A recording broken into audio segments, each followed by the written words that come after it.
Hey, what's going on, guys? I'm going to talk to you today about South Africa and World War One. Now, November 11th is Armistice Day in many countries like New Zealand, Serbia. I believe it's observed in Australia and the UK as well. But but the UK has Remembrance Day on this day as well. Canada does too.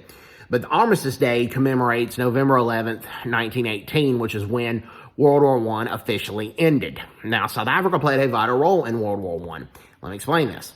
In 1910, the Union of South Africa was formed by Louis Botha and Jan Smuts. Jan Smuts was South Africa's first defense minister, and he was aimed at reuniting English-speaking South Africans, or British South Africans, and the British and the Afrikaners shortly after the Boer War. He championed reconciliation and forgiveness in that situation. And not all Afrikaners were on board with it. A lot were. But in 1914, there was an Afrikaner rebellion because many Afrikaners opposed South Africa's intervention in World War I on the UK side against Germany. Now, there are a lot of reasons for that. Germany backed the Afrikaners in the Boer War, whereas the UK declared war on the Afrikaners. But Jan Smuts championed reconciliation. He also did not like how the Germans were treating the Herero and the Nama tribes in German Southwest Africa. And so Jan Smuts took it, with the permission of the UK, basically went and conquered German Southwest Africa and made it part of South Africa there were a lot of reasons, but one was because he did not like the Kaiser Wilhelm's imperialist mentality. He did not like Kaiser Wilhelm, the way he treated the Herero and the Nama tribes in German Southwest Africa. And he believed that reconciliation was the best way for South Africa to move forward, to have South Africa as an independent country, but then have strong relations with the UK.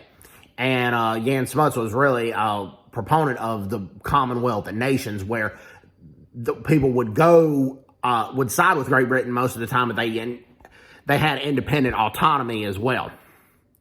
Well, Jan Smuts was also a defense minister during that time who rode into battle with his troops in World War I, and also to suppress the Afrikaner Rebellion, which was kind of part of World War I as well. Well, there were South African soldiers that had fought the Germans in German Southwest Africa, but there were some that still wanted to volunteer and go over to Europe to fight. Well, the ones that did were part of the Battle of Delville Wood, which was part of a larger battle, the Battle of the Somme. And the Germans tried to flank the British and the French by charging against South Africa's flank at Delville Wood. And the South Africans had over almost 3,000 soldiers total defending that flank, but they were left with only 750 alive South African soldiers, 750 that weren't dead or wounded, but they weren't going to give up their position, and they weren't going to allow the Germans to flank and move to the rear of the British and the French soldiers. And that's an admirable thing that the South African soldiers at Delville Wood did. And if you go to Delville Wood, France now, you'll see a huge monument dedicated to the South African soldiers of World War I.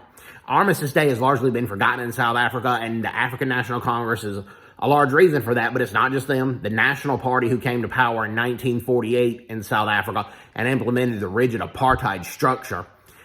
It wasn't racially equal before 1948. The Union of South Africa was mainly aimed at unifying Afrikaner and English white South Africans. Blacks, coloreds, and Indians did not enjoy equal rights compared to whites even during that time, but they were a lot more equal than what was under the apartheid laws that happened in 1948. That's a different video for a different day. And back to South Africa's involvement in World War I. Well, after the war, the Armistice Day, Jan Smuts opposed the Treaty of Versailles. He said the terms were too harsh. It was going to have a lot of unintended consequences, and Germany was going to oppose this, and it's not going to come back into friendly terms with European nations. And Jan Smuts' prediction proved to be right. He was one of the few world leaders that opposed the Treaty of Versailles at the time. And that's something we have to give Jan Smuts credit for. But God bless all the South Africans that fought well in the in World War One. Actually, 60% of South Africa's soldiers during that time were Afrikaners. 40% were British South Africans or English-speaking South Africans. The majority of, not the vast majority, but the majority of the soldiers that suppressed the Afrikaner Rebellion of 1914 were Afrikaners as well. Many of them had suffered in the British concentration camps during the Boer War, but championed reconciliation instead of bitterness. So, everybody's doing well. Take care. God bless them. Bye-bye.